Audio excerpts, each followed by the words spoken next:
Hello 10th standard, welcome back to English class. In our last lecture, we had started with chapter 5 from your footprints without feet, and the chapter name itself is also footprints without feet. And we had completed till कि robbery हो जाती है clergy man की वहां पर, right? हम लोगों ने इतना किया था.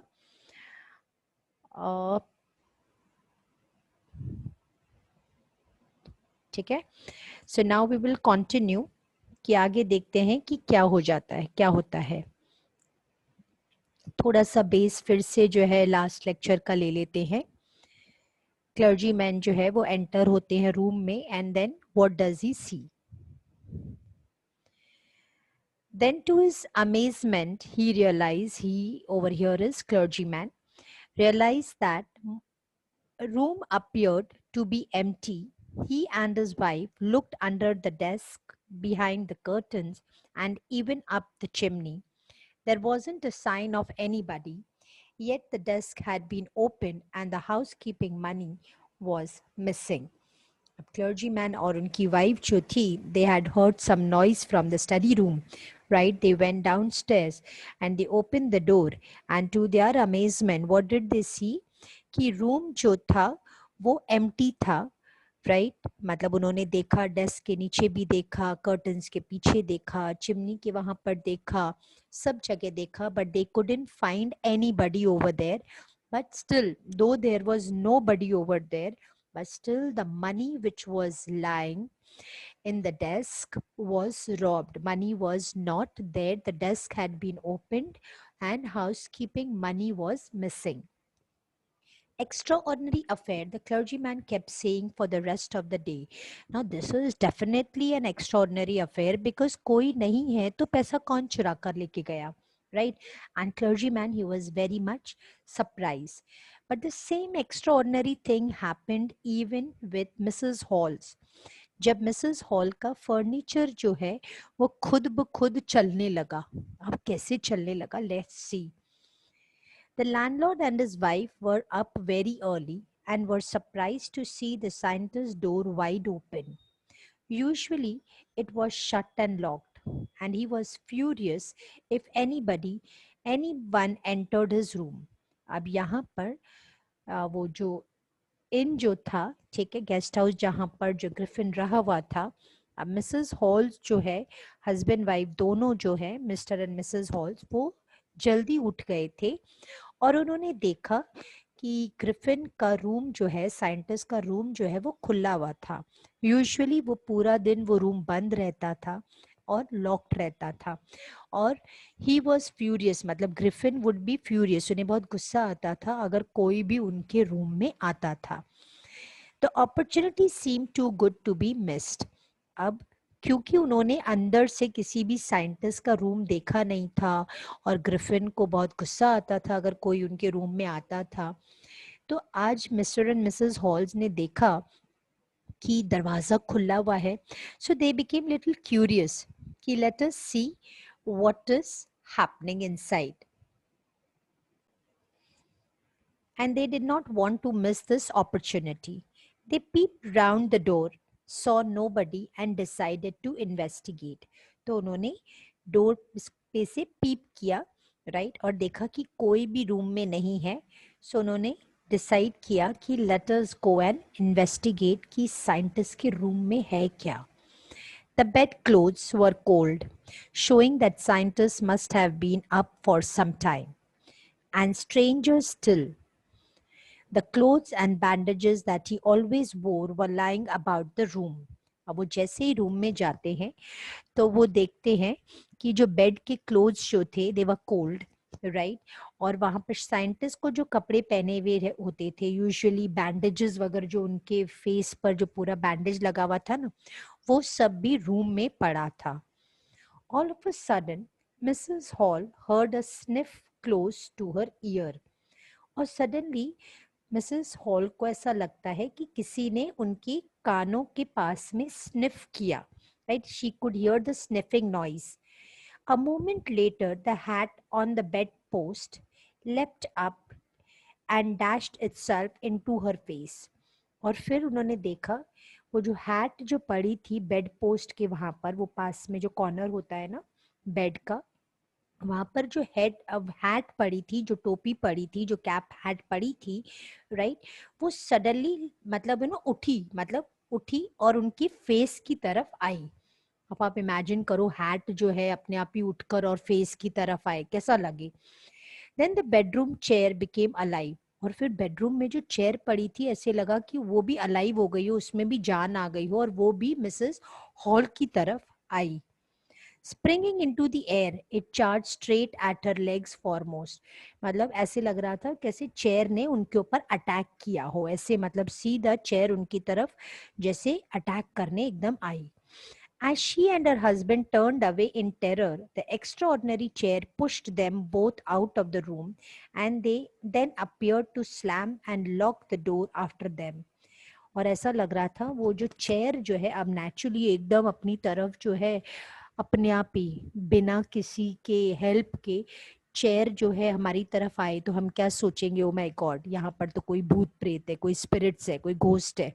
ऑब्वियसली ऐसे ही लगेगा ना, तो डर तो जाएंगे ही। तो वैसे ही क्या हुआ, जैसे ही चेयर उनकी तरफ ऐसे आई जैसे कोई अटैक कर रही हो, मिस्टर एंड मिसेस हॉल दोनों जो है वो टेरर में मतलब ऐसे भागने की कोशिश कर रहे थे, और ऐसा लग रहा था जैसे चेयर उनको पुश कर रही है, रूम से बाहर निकाल रही है, उनको पुश कर रही है और उनको बाहर निकाल दिया रूम से। और फिर उनके पीछे रूम का दरवाजा जो है स्लैम कर दिया, यानी बंद कर दिया जोर से और लॉक कर दिया। Mrs hall almost fell down the stairs in hysterics. अब मिसेस हॉल्स तो बहुत डर गई और मतलब सीधा सीढ़ियों से ही मतलब हिस्टेरिक्स में से सांस फूल गई उनकी, और एकदम डर से वो गिर गई स्टेयर्स पर। She was convinced that the room was haunted by spirits and the stranger had somehow caused these to enter into her furniture. और वो ये सोचने लगी, सोचने क्या, वो कन्विंस हो गई, शी वॉज श्योर कि भाई कोई तो हॉन्टेड स्पिरिट, मतलब कोई तो स्पिरिट्स है, मतलब ये रूम जो है ये पूरा स्पिरिट घोस्ट वगैरह है, और ये स्ट्रेंजर जो है इसने उसके जो फर्नीचर है, वो रूम का जो फर्नीचर है उन सब में स्पिरिट्स डाल दिए, मतलब आत्माएं आ गई हैं, मतलब ये सारा, क्योंकि नेचुरली सीधा ही कोई कुर्सी अपने आप ही उठ के और अटैक थोड़ी करेगी अपने आप ही, ऐसे कोई नॉन लिविंग थिंग ऐसे हमारे ऊपर अटैक थोड़ी करेगी। तो वो सोचती है कि पूरे रूम में स्पिरिट्स हो गए हैं, और ये जो स्ट्रेंजर है इसने मेरे जो फर्नीचर है उसमें आत्माएं डाल दी हैं, स्पिरिट्स जो है वो डाल दिए हैं। My poor mother used to sit in that chair, she moaned, to think it should rise up against me now. और वो बोलती है वो जो चेयर जो उसके ऊपर अटैक किया जिस चेयर ने, तो बोलती है वो चेयर पे मेरी मदर बैठती थी, और इमेजिन करो वही चेयर मुझे अटैक क्यों करेगी। The feeling among the neighbors was that the trouble was caused by witchcraft.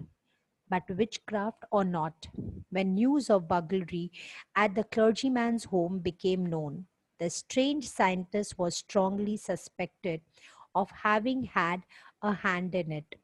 अब क्योंकि मतलब नेबर्स से पता चला कि विच क्राफ्ट यानी सब स्पिरिट्स घूम रहे हैं, क्योंकि क्लर्जी मैन के वहां पर भी था ना कि आवाज आ रही है, लेकिन पैसे चोरी भी हुए, लेकिन वहां पर कोई नहीं था। अगर कोई नहीं है और पैसे चोरी हुए यानी किसने चोरी की, स्पिरिट्स ने, कोई घोस्ट होगा, कोई भूत प्रेत आत्मा समथिंग, राइट। तो इस तरह की जो बातें थी पूरे गांव में फैलने लगी, इपिंग गांव में फैलने लगी। और फिर ये बगलरी की भी, क्लर्जीमैन की बगलरी की भी न्यूज आ गई इस तरह। और ये मिसेस हॉल ने देखा भाई उसका फर्नीचर जो है उसमें भी कुछ स्पिरिट्स आ गए हैं, उसके रूम्स जो है they are like haunted by spirits. तो ये सब बातें जो है सब स्प्रेड होने लगी, और स्ट्रेंज साइंटिस्ट पर कहीं ना कहीं सस्पेक्ट होने लगा, मतलब ये सस्पिशियस जो था वो सारा स्ट्रेंज जो ये साइंटिस्ट था उसके ऊपर थोड़ा सा सस्पिशियस होने लगा। Suspicious grew even stronger when he suddenly produced some ready cash, though he had admitted not long before that he had no money. और वो सस्पिशियस थोड़ा और ज़्यादा स्ट्रॉन्ग कब हो गया कि उसने बोला था कि मेरा कोई चेक आने वाला है एंड तुरंत उसी दिन ही एकदम हार्ड कैश उसने जो है आकर रख दिया, रेडी कैश उसने लाकर जो है दे दिया, और उसके पास पैसे नहीं थे और तुरंत इतने सारे पैसे आ गए. The village constable was secretly sent for. Instead of waiting for the constable, Mrs. Hall went to the scientist who had somehow mysteriously appeared from his empty bedroom. अब मिसेस हॉल ने, she was a smart lady, हाँ, Mrs hall ने क्या किया, constable को बुला लिया, मतलब वहाँ की जो लोकल पुलिस होगी उसको, उनको बुला लिया, राइट, सीक्रेटली बुलाया, यानी किसी को बताया नहीं और उनको फोन करके बुला लिया. लेकिन जब तक कांस्टेबल आए, now this brave lady what did she do, she went to the scientist, वो साइंटिस्ट के रूम में गई और वो सोचने लगी कि अभी तो यहाँ पर कोई नहीं था, राइट, क्योंकि नोबडी वाज देयर, वो चेयर ही अकेली, मतलब वो चेयर ऑटोमेटिकली एकदम हवा में उड़कर जो उसको अटैक कर रही थी, कोई भी नहीं था, राइट.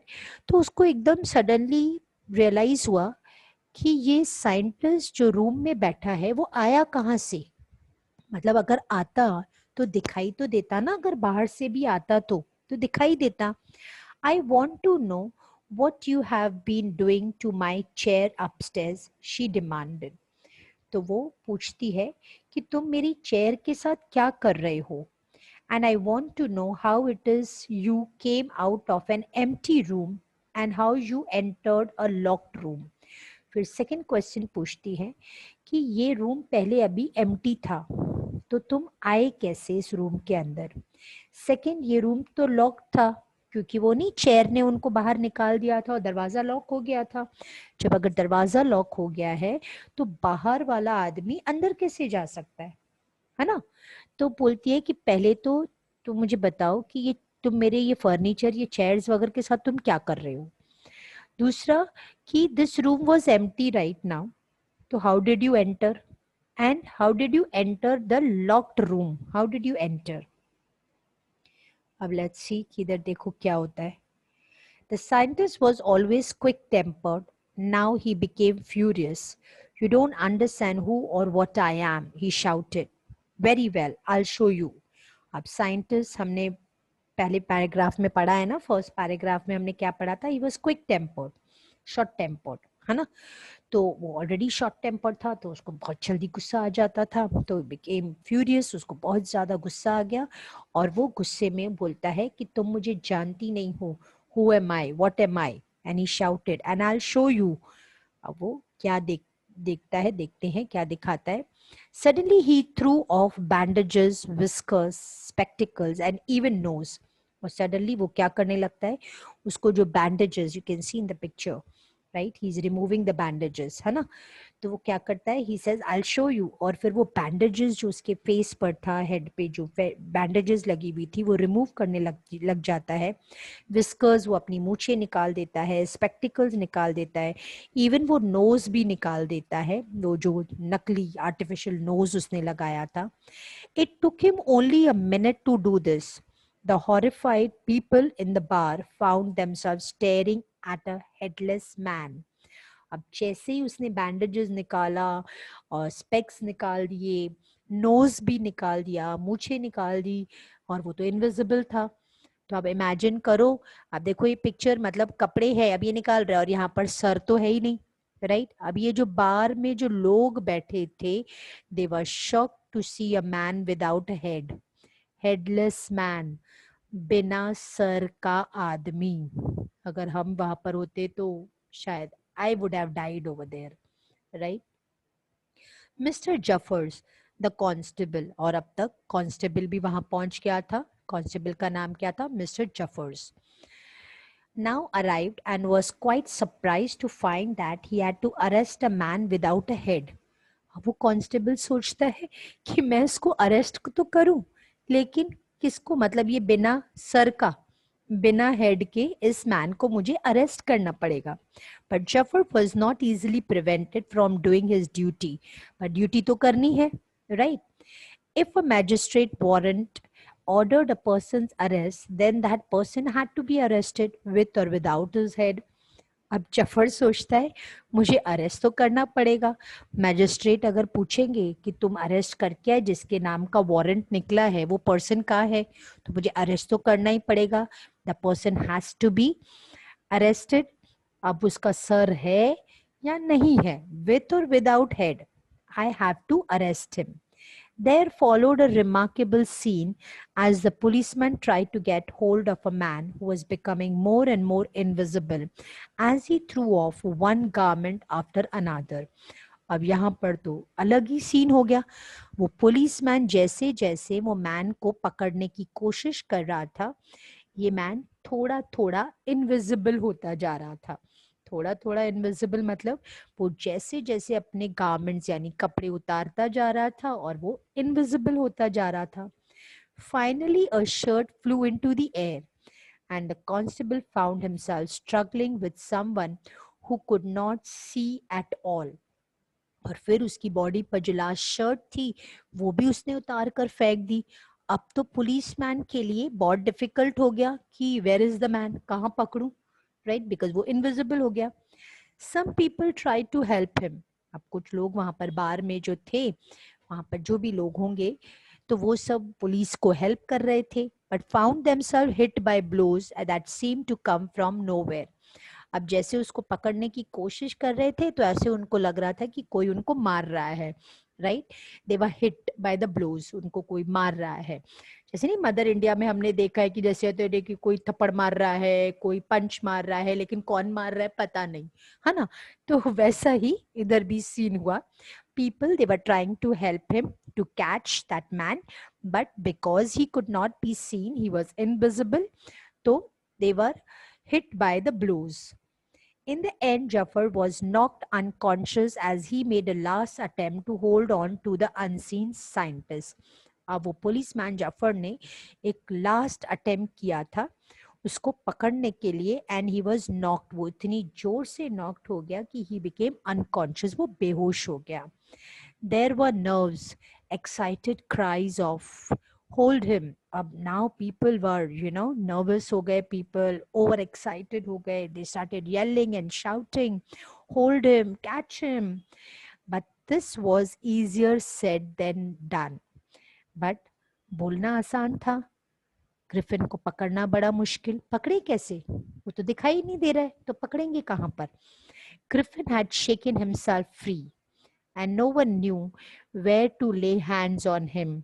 अब वो, क्योंकि ग्रिफिन ने तो obviously he removed his clothes, his body could not be seen, he was transparent, he was invisible, he became free, and the people didn't know where to hold him, where he is. They were just trying to attempt themselves here and there, trying to, मतलब ऐसे ही अपना हाथ इधर उधर जो है फेंक रहे थे, पकड़ने की कोशिश कर रहे थे।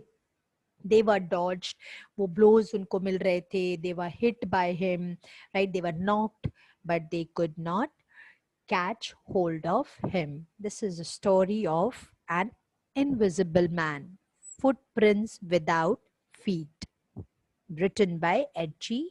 Wells.